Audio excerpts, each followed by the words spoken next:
All right, here we go. This is the first attempt at recording a video and then maybe later uploading it to YouTube. Because for anyone who's just joining us in my videos, anyways, um, basically explain a lot of my projects, my work is I'm trying to document what I'm trying, how I'm trying it. That way, anyone else that wants to get into social media, content creators, YouTube, Twitch, any of those. Like, and I'm definitely not an expert by any means, but that's the point. Is like I'm your average person just trying to figure out these tools and things. And I work in tech. I work in the tech industry as a junior system admin. So, and junior, see, so it's like even in my title, granted, I've been a software developer, been this and that. Like, anyways. So, but the reason behind all this, or the idea is so people watching these videos will just be like, oh, okay, so I might try this, or, give them hints about how they could further develop their own stuff, because like people are very creative and, like if they can avoid a lot of the unnecessary, just kind of like hurdles that other people have done. Actually, real quick, let's backtrack to Colorado State University. There's a statue on campus, and it has a very great motto. Basically, I saw as far as I did because I stood on the shoulders of giants. And even though I'm sure it's something different, but that's the general idea of it, is because of the accomplishments of others, we're able to accomplish that much more. So, I mean, and it all still goes back to helping out, our planet, our people, in a very indirect way a lot of times. And that's why I'm pretty excited about a recent Twitter thread rant kind of thing that I went on. Because I think I'm close to figuring out like a pocket-sized almost idea of how, not necessarily that religion or faith is bad, and that attributes to the binary bias idea that, oh, if something isn't this, then it's automatically the opposite, black and white. People have been aware of that, and calling it binary bias lends its own bias, because people, especially in this day and age, a lot of people are concerned about genders and all that. So the binary bias title, label, whatever, it's interesting. It might intrigue people to look further into it, but anyways, the basis of religion, just the adjustments and the communication or translation of it all. And by that I mean, basically, and this is where it loses a lot of people, is making alcohol the evil that it is, or at least the negative substance or the risky substance that tends to lead to just about every other single problem we have in society. Now, wait, how can this be? Oh, you're just a prude or any of this. And back when I used to drink, I heard it from family members that like, hey, you should probably just stop drinking. Well, my mom specifically, but and I would just roll my eyes and be like, okay, yeah, yeah, like looking at everybody else in the world, like literally every other country except let's see, I know Saudi Arabia had it banned for a while. That might be changing, and I think there's some other countries where alcohol is illegal. But the idea is worldwide alcohol has been accepted, while simple things like marijuana have been rejected and demonized and all of this. So, and granted, I admit it, alcohol, it is fun to drink, but at the same time, it's like borrowed fun. Like all the good feelings of euphoria and enjoyment and pleasure and all that, you feel it, with the hangovers and risky behavior and all that. And I really sound like a Jesus pamphlet or something. But here's the problem: is we have all this, but yet we have the blood of Christ, which is wine, and turns water into wine. Like the dude literally produces a substance that can cause wet brain and mental damage and I don't think I'm really expressing it the best way, but anyone who knows about wet brain and has seen someone they know or someone they don't know, that have just drank too much, that they're just to the point of being dumb. Like you can see the deterioration of their brain and stuff. So, anyways, and hopefully it's reversible too, especially with psychotrope or psychedelics coming up and all this. I was actually reading an article, and it might not be the whole complete brain rewiring that I thought it was, but it is still interesting nonetheless. But anyways, back to the alcohol thing. So We know alcohol causes issues. We know you cannot operate machinery on alcohol. You can't drive a car. We have Mothers Against Drunk Driving. We have, like, countless fatalities. Well, not countless because we count them, but, numerous fatalities every year, like staggering how many people die in drunk driving accidents, yeah, drunk driving accidents. So, and, of course, there's definitely the cases where other substances are involved, but that was actually one of my points the other day with a tweet, was like, alcohol leads to other substance abuse. And by that I mean, from my experience of myself and what people I've seen do, it is very rare that someone just wakes up and is like, "Oh, I want some drugs. Like, I want some blow, or let's go eat some mushrooms this morning." Oh, mushrooms are a little different. Those are like things where people tend to plan for, and that's going to be exciting with all the clinical use coming up. But we'll see how that changes. But like hard drugs, like meth and heroin, which I really don't have a lot of experience with those two, but coke definitely, and like, anyways. My point is that usually people have a couple of beers before they start thinking about other things like that. Like, ooh, like, I'm already drinking. Let's kick it up a notch, or, and we have entire movies dedicated to this. Like, granted, they don't show a lot of drugs on our popular movies, but at the same time, it's like, the whole Hangover series was like, wow, let's get blackout drunk and then have like completely earth-shattering events happen, and we have no recollection whatsoever. Like, we could have killed 100 people, like, all this, like, or we could have planted a flower. Like, it's just. Anyways, I digress. But the point is alcohol is a gateway drug or gateway substance to literally everything bad that can happen. A lot of good things. I mean, we use it to celebrate, and that kind of ties into an idea I was toying with, is like inner disappointment or shame felt inwardly because of religion.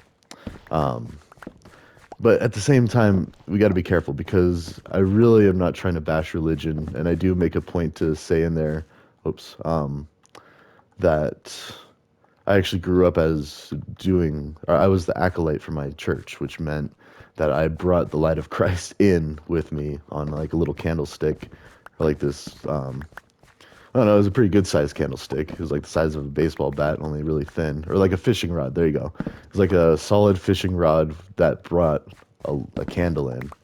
And I walked in, looking like some kind of like British guard holding up a flag or something. But anyways, and I brought the light of Christ in. So Jesus supposedly came with me, we're hanging out, and I bring him in.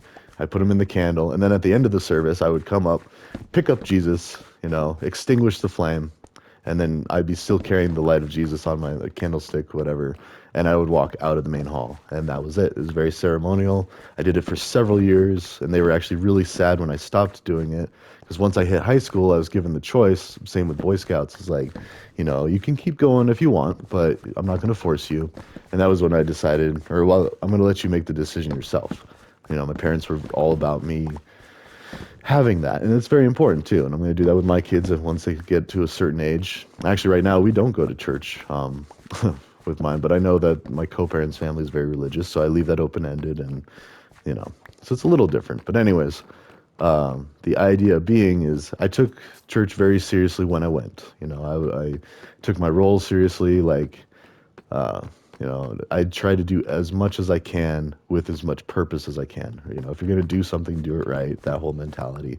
Well, and that was definitely no different with church. So, and I did. I went several weekends for several years of my life, which I enjoyed some of it too. Like, it wasn't all bad. It was, there was some really good stories, and like our pastor, or sorry, let me back up a little bit. This is why the Methodist Church was so appealing, whereas the Catholic Church, and I've been to a couple of services, or I've heard about a lot of stuff, and seen some things, and it's like, not completely bad either, but it's just this glaring thing of the alcohol now, but also the disappointment and shame felt. And that was one of the big differences between the Methodist Church and the Catholic Church.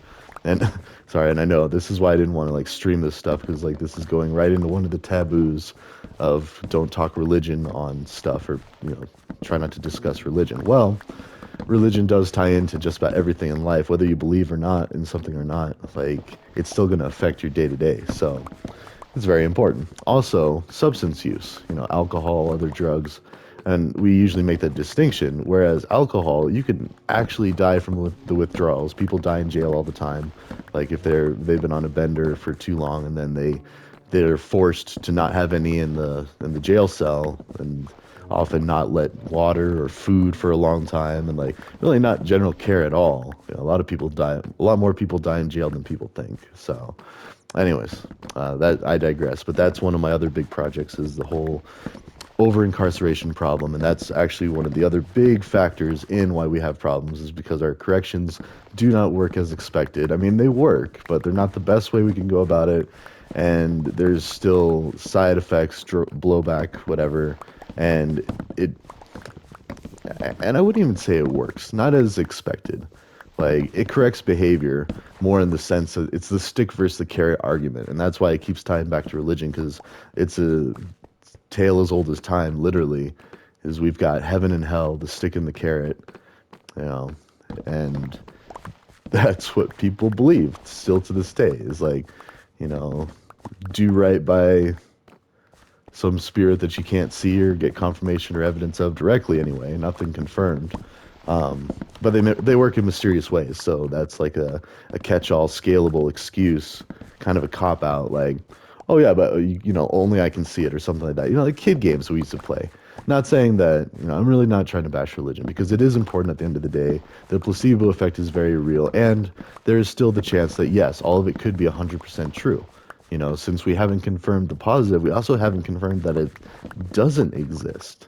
I mean, how can you? A world before and a world after all of our perceivable conscious, our observable lives, like we can only imagine what happens after we, you know, cross over to whatever plane or world or dimension or whatever when we die. Like, and then people kind of like die for a little bit and they claim they've seen the other side.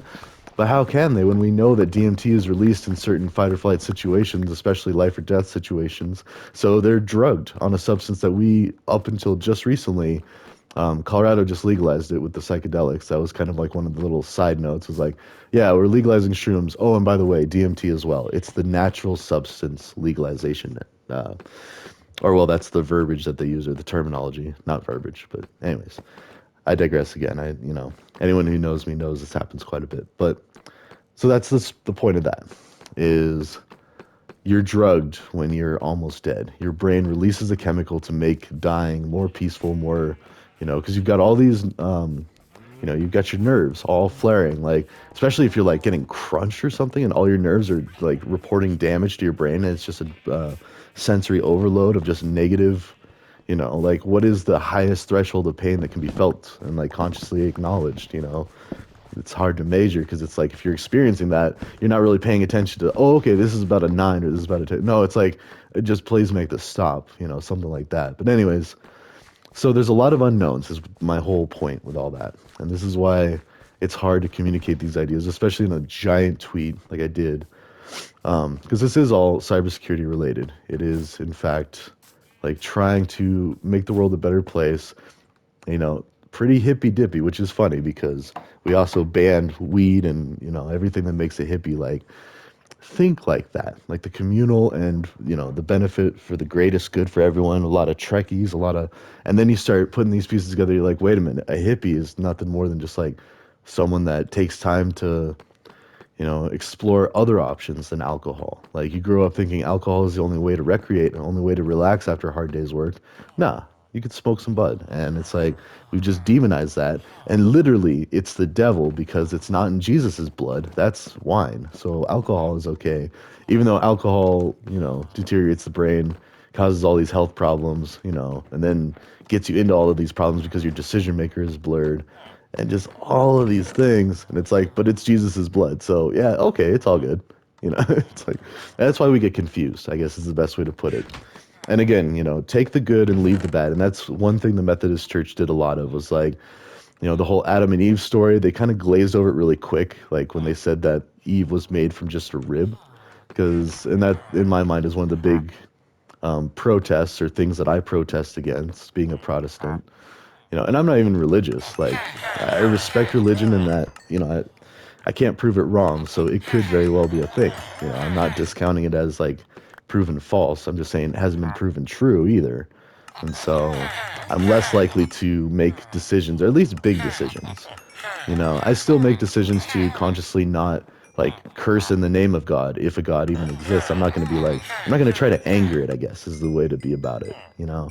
And that's just a smart thing to do. Like, why go making trouble unless you actually have to get out of trouble yourself? And that's what a lot of people don't realize is like they fake feel like they're in trouble. And that's partly because, well, mostly because of our politicians. And there you go, getting into the other thing you don't talk about, your religion and politics. Well, politics have to buy votes. And just in that aspect, they have to scare their voters, be like, hey, you know, I can help you. You need to elect me.